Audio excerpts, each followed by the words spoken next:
अस्सलाम वालेकुम। Kaif four business law lecture number 67। आज के लेक्चर में हम असेसमेंट टेस्ट 1 की डिस्कशन करने जा रहे हैं। इससे पहले हमने टेस्ट 1, टेस्ट 2, 3 और 4 को डिस्कस किया है। अब हम असेसमेंट 1 की डिस्कशन की तरफ चलते हैं। इसमें आपकी अटेंडेंस तो बहुत कम थी, क्लास में तो माशाल्लाह होती ही कम है, लेकिन एटलीस्ट टेस्ट दे दिया करें। जितने भी क्लास में स्टूडेंट प्रेजेंट है वो एटलीस्ट टेस्ट दे दिया करें। डिस्कशन जो नहीं सुनते उनकी मर्ज़ी है, अब क्या कर सकते हैं। नहीं, अल्लाह करें सारे पास हो।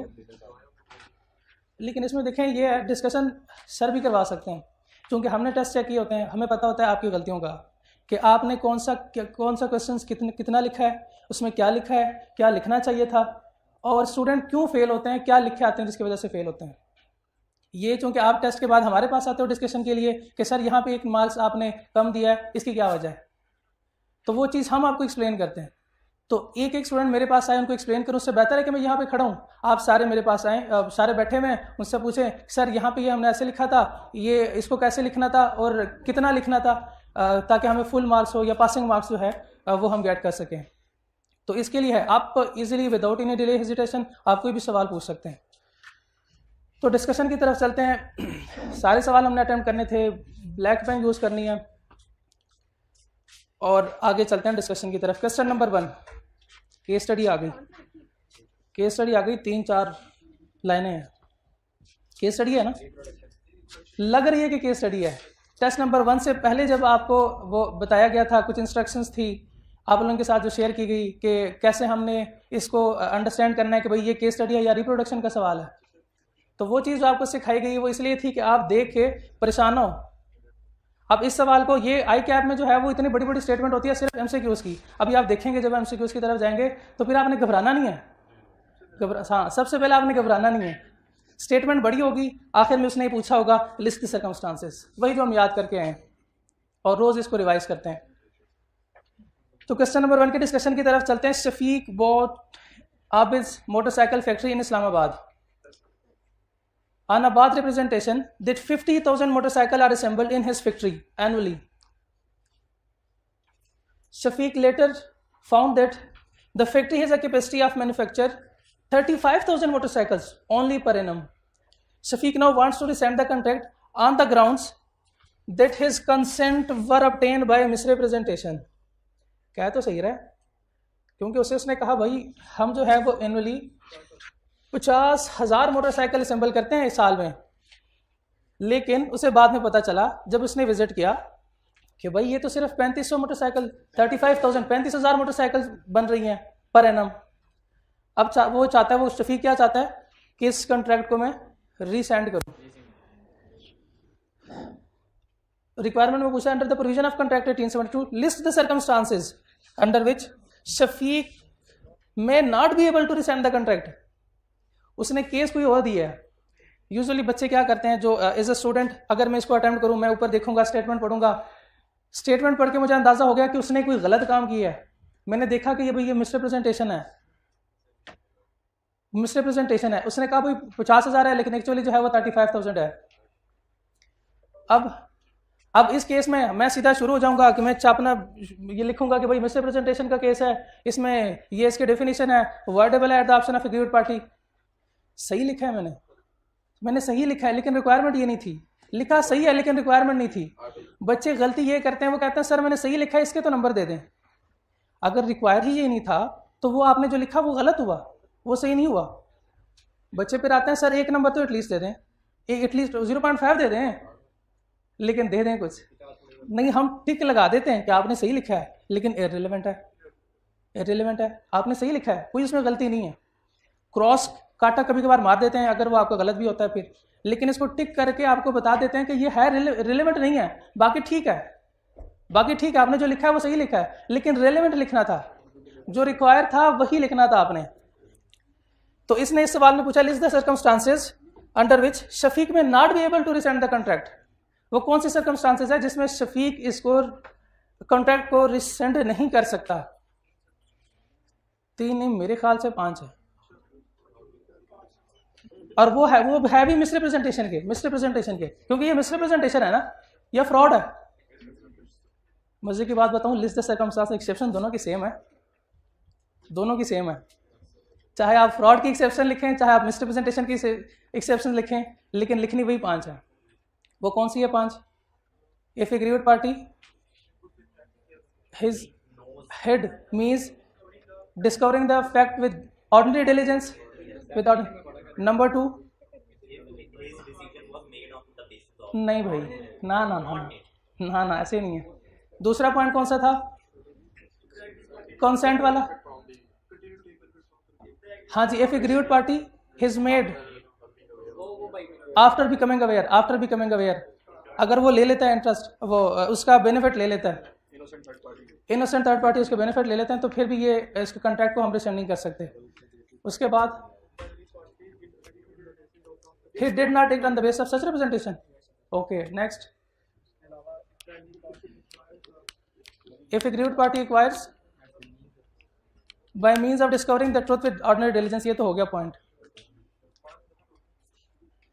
5 कंप्लीट हो गई? नहीं, पूरी नहीं हुई 5। इसमें एक था कि on the basis of such representation वाला भी हो गया।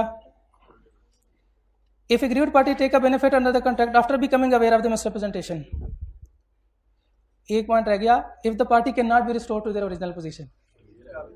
ये आखिरी था पॉइंट पर point. If the party did not restore to the original position, explain with example. हाँ ठीक है, एक्सप्लेन कर, वैसे ज़रूरत नहीं है क्योंकि फिर टाइम ही इतना नहीं है। उसको वो कह रहा था कि भाई 50,000 जो है वो बाइकें बन रही हैं, लेकिन अब बन रही हैं एक्चुअली 35,000। अब उसने इसके साथ कॉन्ट्रैक्ट किया है, तो क्या ये हो सकता है कि वो उसे कहे कि भाई अब मुझे 35 नहीं 50,000 बना के दो? या उसने जो कॉन्ट्रैक्ट किया उसे कहे जितने मैंने पैसे दिए थे मुझे सारे वापस दे दो, उसके पास पैसे पड़े होंगे, क्योंकि उसे तो नहीं पता क्या दोबारा ओरिजिनल पोजीशन में वो आ सकते हैं? नहीं। अगर वो आना भी चाहें तो डैमेजेस उसने क्लेम करने हैं ना, तो वो उनसे ले सकता है। ये इसकी एक्सेप्शन है। यहाँ पे अगर हम एप्पल की एग्जांपल ले लें, हम फ्रूट की एग्जांपल ले लें, तो अगर हाँ जी, नहीं खाने वाले भाई जी, फ्रूट की एग्जांपल, तो वो फिर हम क्या घर में रखते हैं या खराब ही हो जाते हैं और हम खा लेते हैं, क्या दोबारा वो वापस हो सकते हैं?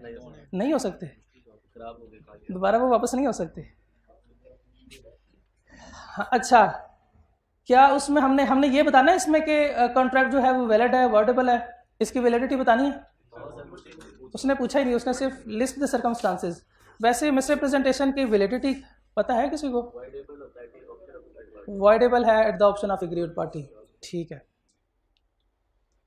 Question number 1 clear? कोई कंफ्यूजन? रिप्रोडक्शन का सवाल था। क्वेश्चन नंबर 2, ये तो रिप्रोडक्शन है, 2 लाइनों में। ये केस स्टडी है, ये इसकी एक्सेप्शंस है जो टेस्ट में हम आपको देते हैं। आपको लगता है कि ये केस स्टडी है, लेकिन वो होती है रिप्रोडक्शन का सवाल होता है। और जो रिप्रोडक्शन का सवाल नहीं होता वो आपको लगता है वो ये रिप्रोडक्शन का सवाल है। वो फिर पढ़ते हैं स्टूडेंट, वो कहते हैं अच्छा 2 लाइनों में ना कोई छोटी सी बात होगी, चलो देख लेते हैं। A fraudulently told B that 10,000 readymade garments are exported from his factory each year and thereby induced B to buy the factory. Fraudulently told B, actually as factory export only 30,000 readymade garments each year. उसने हमें बता दिया कि कोई misrepresentation नहीं है, उसने जानबूझ के ऐसा किया, जानबूझ के उसने कहा कि भाई हम 100,000 रेडीमेड गारमेंट्स एक्सपोर्ट करते हैं। Can be avoid the contract? कर सकता है ऑन व्हाट ग्राउंड्स? ये भी बता दें फिर कैसे, ये भी बता दें हम कैसे, क्या वो रिसेंड कर सकता है इसको? रिलेवेंट लीगल प्रोविजन क्या बनेगी इसकी? मैं पूछ रहा हूं, मैं नहीं कह रहा क्या लिखना है, मैं कह क्या इसकी लीगल प्रोविजन बनेगी, इसकी क्या लीगल रिलेवेंट प्रोविजन बनेगी?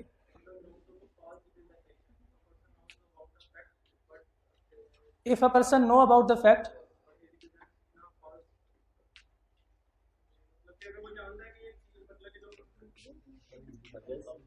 If a person know the fact that the other party deceived him, आसान अल्फाज में कहते हैं, ये आसान अल्फाज में कि भाई उसने जान के ऐसा किया, उसने फ्रॉड किया है, उसे पता भी था, उसे इसकी इंटेंशन थी टू डिसीव अदर पार्टी। हाँ, इस केस में वो नहीं कर सकता, सॉरी ए बी जो है वो उसको वर्ड कर सकता है, वो रिसेंड कर सकता है इसे वापस, से कह सकता है कि भाई यहाँ पे तो सिर्फ 30,000 है, आप तो कह रहे थे 100,000 है। नेक्स्ट बी पार्ट में what your answer would be if B visited the factory and checked the accounts which clearly showed that only 30,000 ready-made garments are exported. After checking this, we still purchased the factory. अब नहीं कर सकता। अब मुझे इसकी relevant legal position कौन बताएगा? आपको नहीं लगता कि ये साइलेंस इज नॉट एक्सेप्टेंस वाला केस है? नहीं, ये का पूछ रहा हूँ, साइलेंस इज नॉट एक्सेप्टेंस, ये let the buyer be aware वाला केस नहीं है? क्यों नहीं? हाँ जी, उसने जानबूझ के उसने फ्रॉडुलेंट लिखा हुआ है, तो फिर नहीं कर सकता। बी में जो है उसने खुद देखा है आफ्टर बिकमिंग अवेयर, वो फिर भी वो परचेज कर रहा है फैक्ट्री, सब्सीक्वेंट अप्रूवल है, after becoming aware, subsequent approval नहीं, इसको हम आफ्टर बिकमिंग अवेयर कहते हैं ऑफ द फैक्ट। तो उसके बाद वो परचेज कर रहा है, क्या अब वो रिसेंड कर सकता है इसको? अब वो इसको रिसेंड नहीं कर सकता। कोई कंफ्यूजन इसमें? ए वाले में अगर वो इसको, अगर ये फ्रॉडुलेंटली ना लिखा होता, A told me that 100,000 made garments with factory, तो फिर क्या इसका सोल्यूशन क्या बनता?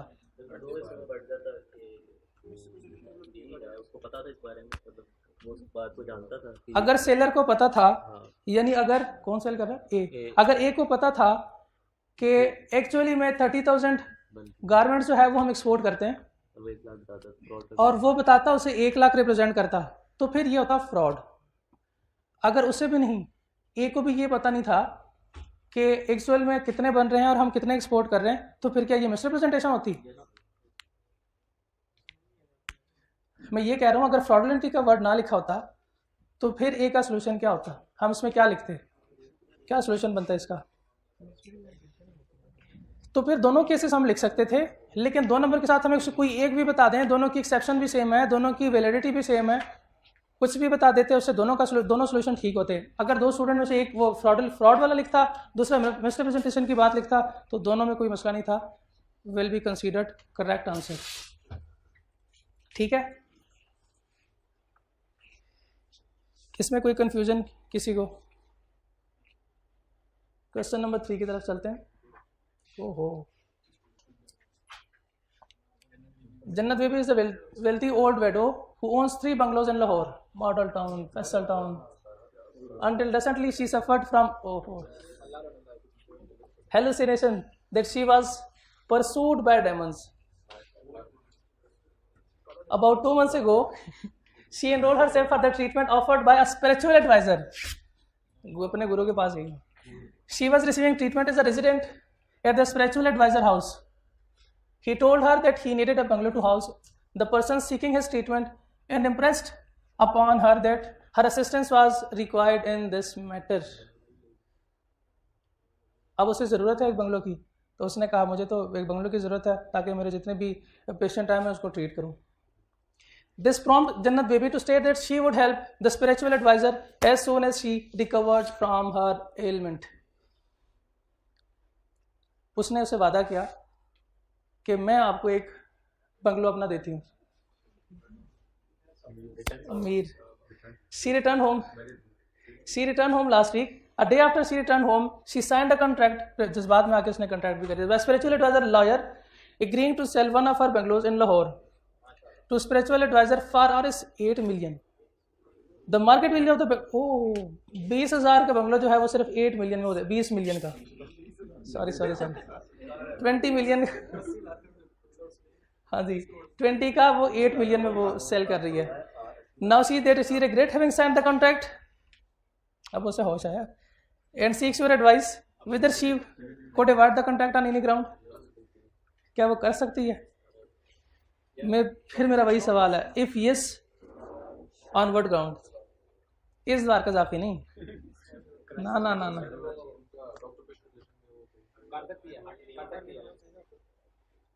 क्या आपके ख्याल में ये अंडर इन्फ्लुएंस का केस है? नहीं, मतलब कि वो बीमार है, उससे बीमार होने का फायदा उठाता है, तो क्या उसमें क्या क्या, तो क्या हुआ? उसने इसके साथ कॉन्ट्रैक्ट किया है। नहीं, आपको लगता है ये अंडर इन्फ्लुएंस का केस है? सही लगता है बिल्कुल कि अंडर इन्फ्लुएंस का केस है। तो हमने कौन सी एग्जांपल है, प्रिज्यूम्ड वाली या नॉट प्रिज्यूम्ड वाली एग्जांपल्स में फॉल कर रही है कि उसमें ठीक है होता है, लेकिन कौन सी दो पार्टी है उसमें? हमने एग्जांपल पढ़ी हुई थी ना, लेकिन ये डॉक्टर तो नहीं है, ये तो स्पिरिचुअल एडवाइजर है।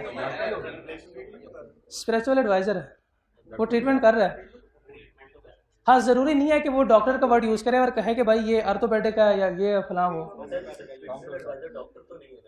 लीगल स्पिरिचुअल एडवाइजर डॉक्टर नहीं होता। अच्छा, आप मुझे ये बताओ, क्या जो टीचर स्टूडेंट है वो सिर्फ सीए के टीचर स्टूडेंट है, या मस्जिद में जमान साहब बैठे होते हैं वो भी टीचर स्टूडेंट? टीचर है ना, उनका एक अपना होता है। मैं आपसे स्पिरिचुअल एडवाइजर जो चेले वो बैठे होते हैं कि वो क्या यार लिखा होता है, माहिर नफ्सियात व अमलियात, वो भी तो होते हैं, वो करते नहीं करते?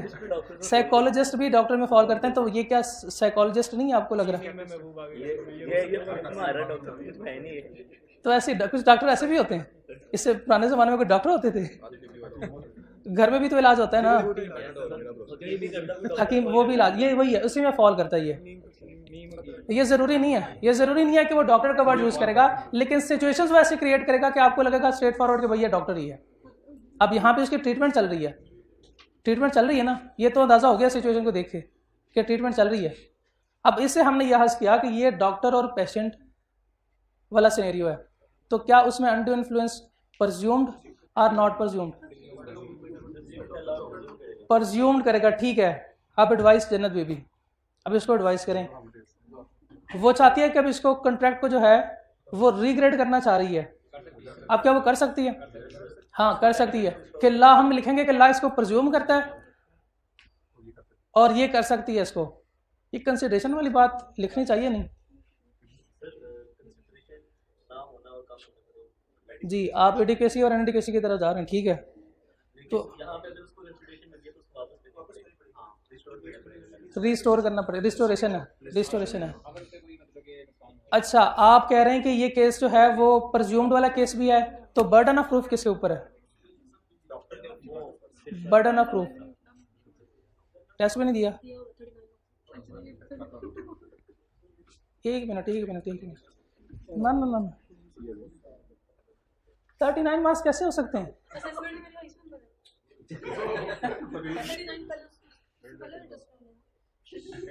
टेस्ट 4 खोलें, उसमें मेरे ख्याल से हमारे टोटल मार्क्स 24 है।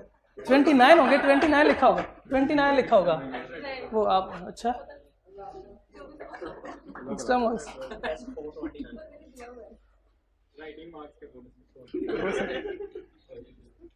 ठीक है। अच्छा, बर्डन ऑफ प्रूफ किसके ऊपर है? अपनी बात अब तो ले लें वापस। 39 नहीं है, 36 है। तो उन्होंने कैसे दिए 36 जब पूरे मार्क्स हैं टोटल? यस, ऐसे कहना कि तुझे। हाँ, तो इसका मतलब ये आपने नहीं दिया। चलो दिया हुआ, इसमें आपके 29 आए होंगे फिर।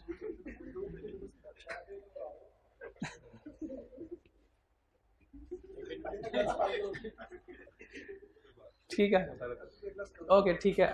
ये सवाल क्लियर हो गया। बर्डन ऑफ प्रूफ किसके ऊपर है? Party rescinding the contract. भैया ऐसे ना करें कि डॉक्टर रिसेंड कराइए, तो कौन है? जन्नत बीबी। इसने प्रूव करना है कि ये अंडर इन्फ्लुएंस है। सही कह रहा हूँ ना मैं? आप बेशक देख लें, नहीं अगर मैं गलत हूँ तो देख लें, तो कंफर्म कर लें। चलें जी, क्लियर। ये बटन ऑफ प्रूफ वाला क्लियर हो गया? जी। हाँ जी, बिल्कुल।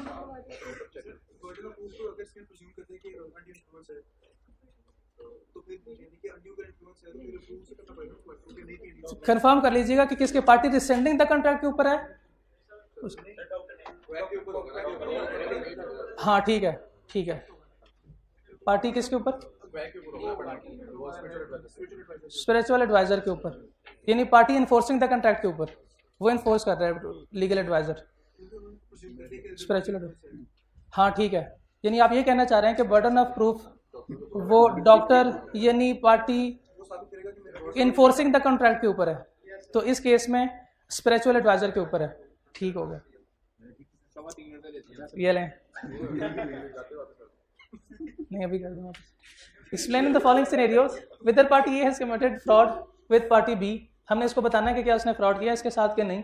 Mister A sold a car by auction to mister B which was damage in a car accident and repair by mister A. Mister A did not disclose the fact to mister B.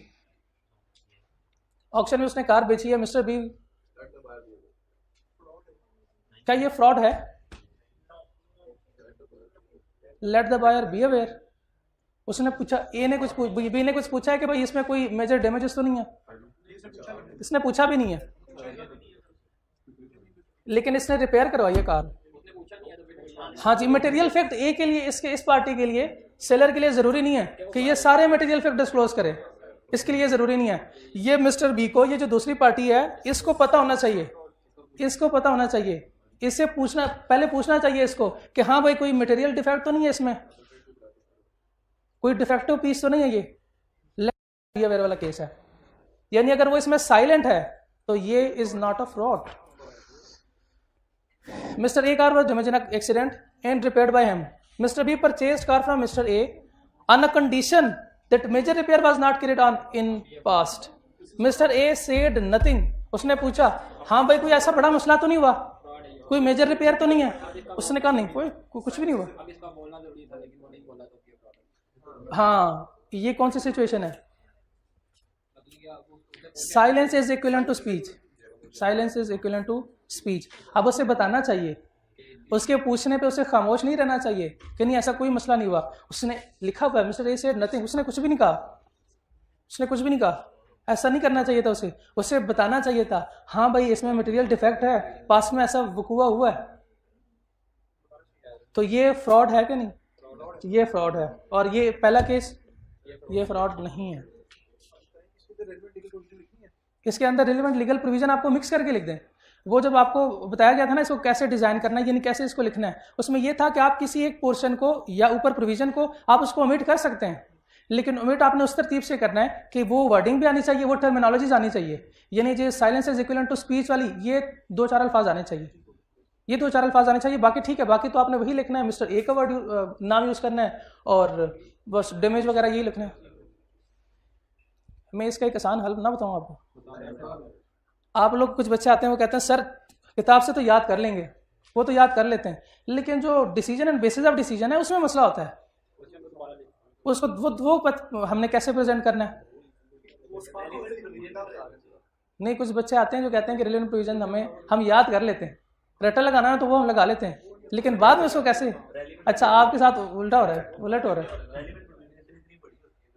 Relevant provision बड़ी नहीं होती, provision बड़ी होती है लेकिन relevant provision बड़ी नहीं होती। उसमें आपने क्या करना है कि प्रोविजन आपने लिख ली है, अब उसी प्रोविजन को मॉडिफाई कैसे करना है कि पार्टी का नाम आ गया, उसमें कोई डेट आ गई या कोई अमाउंट्स है, बस वही लिख दें, उसको थोड़ा सा मॉडिफाई करें। और डिसीजन में तो आपने येस या नो लिखना है, और वैलिडिटी का बताना है कि वैलिड है, वर्ड है, वर्डेबल है, बस इतना बताना है। ये इसका बच्चे क्या करते हैं कि उसने लीगल प्रोविजन 2 लाइनों में लिख दी, अब शुरू हो गया पूरा पेज जब तक नहीं भरता मैंने 2 नंबर लेने ही लेने हैं। ओहो, मैंने 2 नंबर लेने ही लेने। 2 नंबर ऐसे नहीं आते, 2 नंबर आपने प्रोविजन का 1 नंबर हो गया और इसको थोड़ा सा मॉडिफाई किया, 1 नंबर आपका और आ गया। वो जो कांटे मारते हैं ना नीचे, आप कहते हो ये पूरा कांटा क्यों मारा है, वो सारा इरेलेवेंट होता है, वो सारा इरेलेवेंट होता है, वो एक्स्ट्रा मार्क्स के लिए। जैसे 39 अभी मिस कह रही थी कि नहीं 39 है, सॉरी मिस।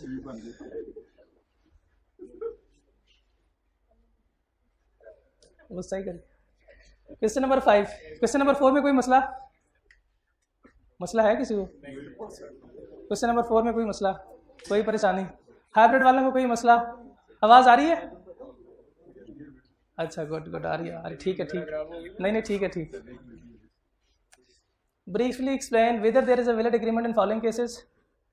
इसकी वैलिडिटी अब बतानी है, ये क्वेश्चन की रिक्वायरमेंट है, इससे आगे नहीं जाना। Valid agreement in following cases.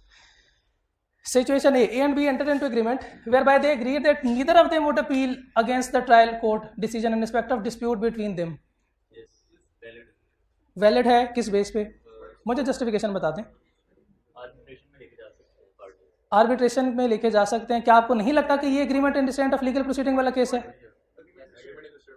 Agreement in descent of legal proceeding वाला केस है। इसमें ये लिखा हुआ था कि neither party can not go to the, नहीं लिखा हुआ यार, उसकी एक्सेप्शन में लिखा हुआ है। उसमें यह है कि कोई एक पार्टी को आप रिस्ट्रिक्ट नहीं कर सकते, जो कि कोर्ट जाने से उसको नहीं रोक सकते।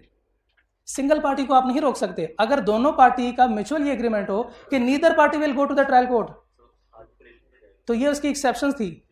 उसकी एक्सेप्शन क्या क्या थी कि हम मूव टू द आर्बिट्रेशन या arbitration leads to the court, ये थी एक्सेप्शन कि neither party will go to the upper court. और आखिरी चौथी कौन सी थी एक्सेप्शन उसकी? सिंगल कोर्ट वाली नहीं थी कोई एक्सेप्शन इसकी। इक्वल वाला कोई पॉइंट था कि दो कोर्ट में से हमने कोई एक कोर्ट में जाना है ना, कोई है सब पॉइंट? ठीक, किसी एक अदालत में चले जाओ जिनका इक्वल स्टेटस हो, दोनों सेम हो, ठीक है। एक क्लियर, ये agreement in instant of legal proceeding की एक्सेप्शन है, ये इसकी एक्सेप्शन है। यानी अगर एक पार्टी को हम रिस्ट्रिक्ट करें तो वो रिस्ट्रेंट ऑफ लीगल प्रोसीडिंग है, अगर दोनों म्यूचुअली एग्री करती हैं तो फिर नहीं, फिर ये उसकी एक्सेप्शन है, वो कर सकते हैं, ये वैलिड है। A promise to buy a horse from B for RS 2000 if the horse proved lucky, अगर ये जतवा दे तो फिर मैं लूंगा 2000, अदरवाइज नहीं। तो ये अनसर्टन है, ठीक है। Two co-widows made an agreement that any of them remarried, she would forfeit her right to her share in the deceased husband's property. ये अनसर्टन है, मैरिजेस अनसर्टन है, ठीक है, लेकिन वो उनके दरमियान एग्री किया हुआ है। उनके दरमियान एग्री करके एक शादी करेगी तो फिर अपना वो राइट फॉरफिट कर देगी अपनी जी, हाँ जी, अगर वो ये करती है तो ये अनसर्टन है कि उनकी शादी होगी। यस सर, अनसर्टेन है बिकॉज़ उनमें से कोई भी एक नहीं कर सकता। मुझे लगता है कि वो इसको शादी करने से रोक रही है। Agreement in restraint of marriage, कि आपने शादी नहीं करनी, अगर आप शादी करते हो तो फिर आपकी जो प्रॉपर्टी है वो फोरफीट की जाएगी। ये वाला केस है नहीं, फोरफीट कर दी जाएगी आपकी प्रॉपर्टी अगर आप ये कोविडो के दरमियान ये एग्रीमेंट हुआ है। ये agreement in restraint of marriage वाला केस है।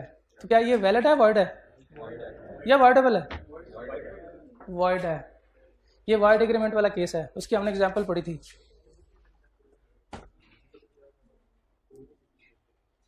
Question number 6, Kadir and Javed sold their confectionery business along with goodwill, business भी और गुडविल भी, to Asad sweet.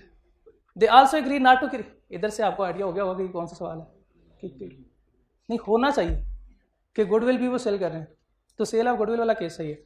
Also agree to not to carry on similar business for specified 3 years, ये एक और point आ गया, specified local limits, specified period वाला point. After 1 year of the sale, उसने कहा था फॉर पीरियड ऑफ 3 years, 3 साल तक आप बिजनेस नहीं कर, सिमिलर बिजनेस नहीं कर सकते, ये वर्ड सिमिलर बिजनेस लाजमी आएगा। After 1 year of the sale, Kadir started a similar business on the ground that agreements in restraint of trade, ऐसे मुझे नहीं रोक सकते आप, ऐसे नहीं रोक सकते, are void. Describe the relevant provision of partnership act 1932 to explain whether Kadir is justified in his contention. अच्छा आइडेंटिफाई किया, यहाँ पे पार्टनरशिप एक्ट नहीं आना चाहिए था, कॉन्ट्रैक्ट एक्ट आना चाहिए था। अच्छा बताएं अब, क्या वो इसको रिस्ट्रिक्ट कर सकते हैं? क्या वो उसे सिमिलर बिजनेस से रोक सकता है?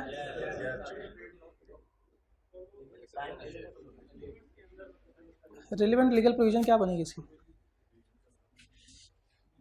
रिलेवेंट लीगल प्रोविजन हाइब्रिड वालों से पूछ लेते हैं, हाइब्रिड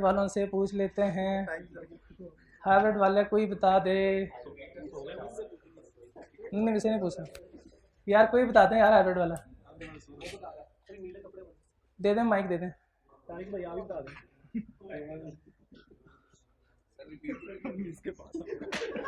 नहीं इन्होंने नहीं बताना, ठीक है। ये भाई को दे दें, वाइट सलवार कमीज वाले। यार बता दो आप, बुक से पढ़ के बता दें, बुक में लिखा हुआ ये लाइनें लिखी हुई। यार बिजनेस लॉ की क्लास हो रही है ये, ठीक है हम बता देते हैं आपको। हाँ जी भाई बताएं, आपका पहला दिन है क्या? दो नहीं, ये वाला पहले। अच्छा ये वाला चैप्टर पहले नहीं पढ़ा हुआ, ये कब पढ़ना है फिर? बताएं क्या वो रिस्ट्रिक्ट कर सकता है? इसको रोक सकता है, किन बेसिस पे रोक सकता है? सेल ऑफ गुडविल जो है वो तो ठीक है, वो लाइन तो स्ट्रेट फॉरवर्ड आपकी आ गई कि बिल्कुल सेल ऑफ गुडविल वो या बिजनेस भी सेल कर सकता है। उसके साथ उसने जब ये बात लिखी है ना कि similar business for specified 3 years की रिस्ट्रिक्शन भी लगा दी है, तो ये एग्रीमेंट में लिखा हुआ है ना, तो ये 3 इयर्स जो है ये भी रीजनेबल स्पेसिफाइड टाइम है, और इसकी लोकेलिटी भी कि आपने स्पेसिफाइड लोकल लिमिट्स में कोई सिमिलर बिजनेस नहीं करना। अब वो दोबारा वापस आ रहा है तो वो उसको रोक सकता है, उसके पास हक है जब उसका एग्री हो गया दोनों का कि मैं दोबारा नहीं आऊंगा, क्योंकि सेल ऑफ गुडविल से मुराद यही है कि मैंने आपकी गुडविल परचेज कर ली, लिहाजा 3 साल तक आप यहां पे कारोबार नहीं कर सकते। कारोबार कर सकता है स्पेसिफाइड लोकल लिमिट्स में विद स्पेसिफाइड टाइम पीरियड में नहीं कर सकता, टाइम पीरियड सिमिलर बिजनेस नहीं कर सकता, सिमिलर बिजनेस नहीं कर सकता, सही है, सिमिलर बिजनेस नहीं कर सकता। ठीक है, अब ये कदीर जो है वो क्या जस्टिफाइड है in his contention? No, Kadir is not justified in his contention. उसके बाद क्या लिखेंगे कि स्पेसिफाइड लोकल लिमिट्स है और पीरियड जो है वो भी स्पेसिफाइड है। सो कदीर एंड जवेद जो है वो इसको रिस्पेक्ट नहीं कर सकते जी। ये कंटेंशन जो उसकी है उसके बारे में नहीं लिखना, उसके बारे में उसने हमने प्रोविजन में लिख दिया कि ये वैलिड है, तो बस उतना ही है। 3 नंबर का इतना ही लिखना है। क्लियर? कोई कंफ्यूजन, कोई परेशानी? लोकल लिमिट स्पेसिफाई नहीं की, हमने कह देना से भाई लोकल लिमिट्स है। बाहर करता है तो कर सकता है, कर सकता है, सिमिलर बिजनेस भी कर सकता है। उसने कुछ खाना पीना तो है ना, वो जाके बाहर कारोबार ही करेगा, घर तो नहीं बैठेगा फिर। Question number 7, Shahid agreed to buy used printing machinery from Amir, who confirmed that the machine was in a good condition. After taking possession, Shahid complained that there were defects in the machine. उसने कहा भाई ठीक ठाक है, machine बिल्कुल सही चल रही है, लेकिन जब वो लेके आया घर, बाद में उसे पता चला कि मशीन तो खराब है। Amir and Shahid agreed to have it repaired and to share the repair charges equally. ठीक करवाने के बाद आपस में जो है वो खर्चा बांटा है। Few days after the repairing, the machine again started malfunctioning. फिर खराब हो गई। Shahid now wants to rescind the contract, वो चाहता है यार ये रोज रोज मशीन खराब होती है, मैं इसको रिसेंड करना चाहता हूँ। Can he do so? क्या वो कर सकता है? पहली बार में कर सकता है, दोबारा नहीं कर सकता। कि प्रोविजन क्या बनेगी? अवेयर ऑफ माल फंक्शन वाली कोई प्रोविजन नहीं है, मिसरिप्रेजेंटेशन भी नहीं है, फ्रॉड भी नहीं है। नहीं नहीं नहीं, अगर तो वो उसने बेनिफिट को पहले एंजॉय किया, उसने सब्सिक्वेंटली इसको एक्सेप्ट किया और दोबारा इसको यूज कर रहे हैं, तो फिर इसको एक्सेप्ट वो डिसेंड नहीं कर सकता। फर्स्ट टाइम अगर वो उसमें कोई माल फंक्शन कोई फॉल्ट सामने आया तो फिर उस वक्त वो कर सकता है, और वो भी पहली लाइन को पढ़ के मुझे लगा कि मिसरिप्रेजेंटेशन के बेस पे उसे रिटर्न करेगा। ऐसा ही है ना, फ्रॉड नहीं है। To buy used from Amir who confirmed that the machine was in good condition. ठीक है, उससे पता था। मिसरिप्रेजेंटेशन की डेफिनेशन याद है उसको, पता था। इसने पूछा इसे, इसने पूछा। हर सेलर ये कहता है ना, हर सेलर ये, मैं इसको कंफर्म करता हूं, हर सेलर ये कहता है कि मेरी चीज अच्छी है, कोई ये तो नहीं कहता कि इसमें डिफेक्ट है, या वो आगे से कहता है कि भाई इसमें डिफेक्ट है ये ना लो। नहीं, कोई नहीं कहता। कोई इतने अच्छे लोग नहीं होते जो आपको कहें कि भाई ये सेब खराब है, ये आप बना लें, ये दूसरे सेब जो है वो दूसरे साथ वाले रेडी से ले लें। वो पहले डाल देते हैं, हाँ, इतने अच्छे होते हैं वो। तो ये उससे अगर वो पूछता और उसको इसकी इंटेंशन होती टू डिसीव अदर, तो फिर ये फ्रॉड होता। ठीक है, इसमें वो कर सकता है कि नहीं कर सकता? नहीं कर सकता। नहीं कर सकता की प्रोविजन क्या होगी? इंग्लिश में पढ़ के सुनाऊं। In case of misrepresentation fraud, agreed party loses right of recession if he take benefit under the contract after becoming aware of the misrepresentation. After becoming aware of the misrepresentation. Clear? चलें MCQs की तरफ।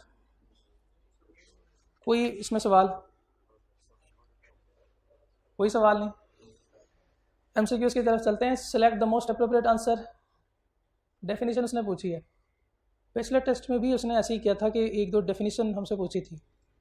हमारी वो जो options थी वो तीनों चारों सेम ऑप्शन थी, हमने उसमें एक ऑप्शन किस बेस पे सिलेक्ट की थी? मोस्ट अप्रोप्रिएट के बेस पे नहीं, मुझे लगता है हमने उसके डेफिनेशन को देखे कि हमने कंप्लीट डेफिनेशन लिखनी है। तो आजा, fraud means the suggestion is a fact of that which is not true by one who believes it to be true। ये फ्रॉड की डेफिनेशन है। ये पहले तो ये है कि सजेशन कोई नहीं है, which is not true but believes it to be true। मेरे ख्याल से ये मिसरिप्रेजेंटेशन के केस में, हाँ, since silence of a person is to fact likely affecting the willingness of another to enter into a contract। यही है, वो कह रहा है कि साइलेंस ऑफ अ पर्सन के एक बंदा जो है वो कुछ उसे डिस्क्लोज नहीं कर रहा, लेकिन effect the willingness of another to enter into a contract, कि दूसरा बंदा जो है, यानी मैं अगर आपको मटेरियल डिफेक्ट ना बताऊं और आप एक चीज ले रहे हैं तो फिर सेलर क्या इसको डिसीव कर रहा है या मिसरिप्रेजेंटेशन है? ये फ्रॉड है या मिसरिप्रेजेंटेशन है? ये साइलेंस इज नॉट एक्सेप्टेंस है। साइलेंस इज नॉट एक्सेप्टेंस भी है ना, वो साइलेंट है ना। Silence of a person is to effect likely to effect the willingness का मतलब है कि दूसरी पार्टी जो है वो इंटरेस्टेड है इस कॉन्ट्रैक्ट में, अब वो उसे बता नहीं रहा, उसे कुछ बता नहीं रहा कि इसमें ये मटेरियल डिफेक्ट है, उसने पूछा भी नहीं है, तो फ्रॉड वाला केस बन जाएगा, वो तो फ्रॉड वाला केस बन जाएगा। ये साइलेंस जो है ये इज नॉट एक्सेप्टेंस है। चलो आप कहते हो कि ये फ्रॉड ही है, नहीं है, ठीक है। A promise made without any intention of performing act, any expected to deceive, where aggrieved party had the means of discovering the truth with ordinary diligence। ये क्या है? ये एक्सेप्शंस, ये हमने मिसरिप्रेजेंटेशन और फ्रॉड की एक्सेप्शन में पढ़ी थी ये लाइन, ठीक है। तो करेक्ट ऑप्शन जो है सी है। Consensus at item is when consent is free, नजर आ रहा है? उनके पास है टेस्ट सामने पड़ेगा। When consent is not free, when consideration is adequate, when one party promises to do an act at the desire of another party, when both the parties agree to the same thing in the same sense।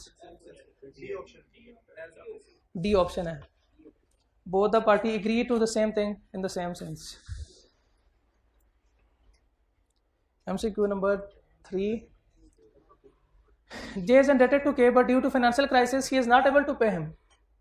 At J's request, K agreed to sell further goods to J on very stringent terms. Subsequently, J approaches the court demanding relief from contractual obligation on ground of undue influence। Undue influence वाला case है, उसने खुद बता दिया। अब हमने सबसे पहले ये देखना है, ऑप्शन की तरफ नहीं जाना, पहले ये देखना है कि ये प्रिजम्पशन में है, प्रिज्यूम्ड है या नॉट प्रिज्यूम्ड वाले केस में है। तो वो सिचुएशंस, वो एग्जांपल हमने याद करनी है हर हाल में, क्योंकि इसका मतलब वो हमने देखा कि सवाल भी उसी में से वो उठा रहा है और एमसीक्यूज भी उसी में से पूछा है उसने। डेटर और क्रेडिटर का केस है, वो प्रिज्यूम्ड में था या नॉट प्रिज्यूम्ड में? नॉट प्रिज्यूम्ड में। Which of the following statement is true? True statement हमने बतानी है। Kamran will have to prove that he did not exercise any undue influence. इसका मतलब वो अनड्यू इन्फ्लुएंस के बारे में, ये बर्डन ऑफ प्रूफ के बारे में पूछ रहा है। उसने स्टेटमेंट सारी दी है बर्डन ऑफ प्रूफ की। स्टेटमेंट नहीं पढ़ते हम नीचे वाली, ऊपर इधर से हम डिसाइड कर लेते हैं कि नॉट प्रिज्यूम्ड वाला केस है, क्रेडिटर एंड डेटर वाला, इसमें जो बर्डन ऑफ प्रूफ है वो किसके ऊपर है? पार्टी रिसेंडिंग द कॉन्ट्रैक्ट के ऊपर है। Party rescinding the contract will prove that there is undue influence. Kamran कौन है? रिसेंड कर रहा है या इन्फोर्स करेगा? ये इन्फोर्सिंग पार्टी है, ये रिसेंडिंग पार्टी है। तो ये तो सीधा ये ऑप्शन भी नहीं है, ये ऑप्शन भी नहीं है। बी ऑप्शन जो है वो करेक्ट है। J will have to prove that the contract was induced by undue influence. ठीक है, कोई मसला इसमें? आगे चलें फिर।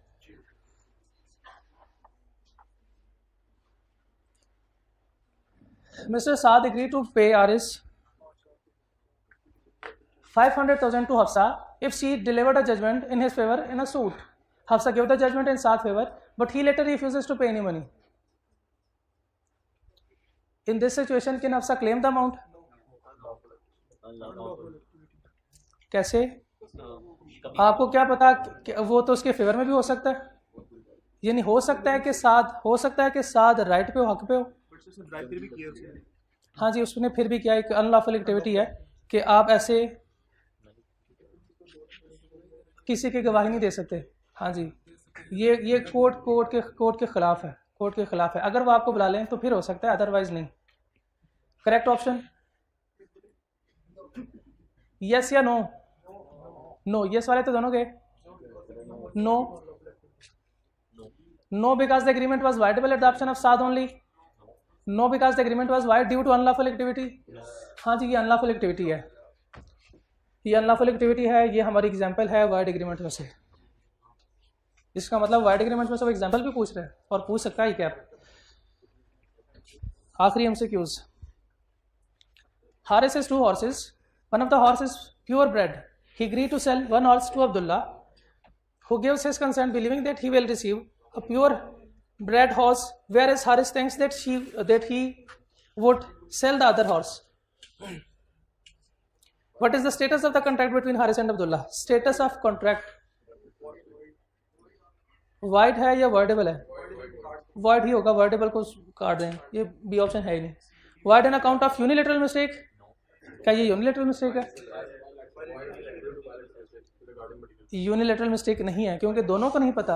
एक जो है वो समझ रहा है कि अच्छा ये वाली हॉर्स है, और दूसरा कह रहा है कि नहीं ये सेकंड वन है। Wide on account of bilateral mistake regarding material fact, है ये, रिगार्डिंग मटेरियल फैक्ट है। वाइडेबल तो है ही नहीं, ये दोनों तो नहीं है। तो करेक्ट ऑप्शन सी ऑप्शन जो है वो करेक्ट ऑप्शन है। अल्लाह हाफिज़। इसके साथ ही ये कोई सवाल? हाँ जी, वो घर जाके है जी, पूरा है तमाम है, घर जाके पूरा है तमाम है। नहीं उनसे नहीं पूछना, हमने डिसाइड कर लिया कि ये ऑप्शन जो है वो सी करेक्ट है। ठीक है, कोई सवाल? हमने टेस्ट डिस्कस किया, इसमें किसी का कोई सवाल कि मैंने ये सोल्यूशन ऐसे लिखा था, मुझे इतने मार्क्स मिले हैं? आपको ये याद होना चाहिए, अच्छा, यानी आपने अभी इस टेस्ट को ये चैप्टर प्रिपेयर करना है। चलो, आप लोगों को कोई मसला? हाइब्रिड वाले कोई तो सवाल यार पूछ लो कि सर इसमें हमने कितना लिखना था, कितना नहीं था लिखना, ये मैंने ये पॉइंट्स लिखे हैं, क्या ये इररिलेवेंट हैं या ज़्यादा हैं? डिसीजन के बारे में बता दिया कि इसको अपने आपकी जो प्रोविज़न है उसको थोड़ा सा मॉडिफाई करना है। उसमें नेम, अगर डेट्स है तो वो पार्टी का नाम आ जाएगा, अगर कोई अमाउंट्स है तो ये चीज़ें हमने लिखनी है। दोबारा उसको रिप्रोड्यूस करके अपने प्रोविज़न को, वही ये जुगाड़ू तरीका है। अगर आपको नहीं लिखना आता तो फिर इसको ऐसे लिखें। आपने नहीं आना नेक्स्ट सैटरडे? ओके, अगला टेस्ट होगा, इसके बाद टेस्ट नंबर 5 की डिस्कशन होगी अगली क्लास में इंशाल्लाह। ठीक है जी, फिर आज के डिस्कशन यहाँ पे ख़त्म करते हैं। अस्सलाम वालेकुम रहमतुल्लाह।